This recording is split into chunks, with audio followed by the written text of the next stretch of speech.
Hello everyone. Friends, you know all kind of grammars and we have word power and now it's time to practice speaking English. And storytelling is one of the best way to practice speaking English.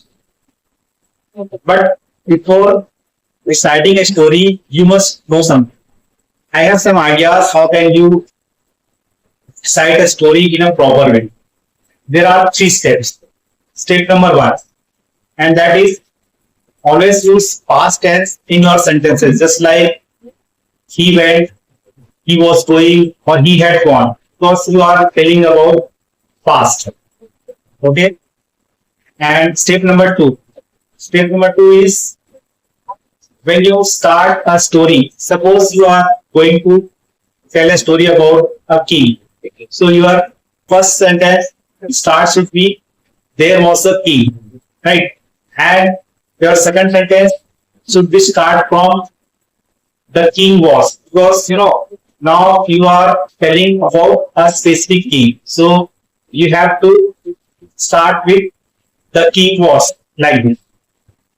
And step number three, always mention moral of the story, because you when you mention moral of the story, it will become more impressive. And now today I'm going to share a story about the thirsty crow. Once upon a time, there was a crow. One day he was very thirsty, and it was hot summer day. So he was very thirsty. He was searching here and there for water, but he could not find anything. After many search, he found a pitcher with some water. He tried to drink water but could not succeed because no level of water. He was about to die.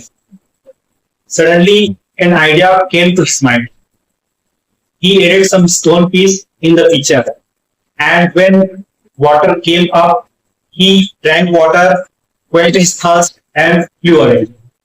And friends, here there are two more of the story, and the first one is where there is a will, there is a way, and the second one is necessity is the mother of invention. Thank you so much for watching.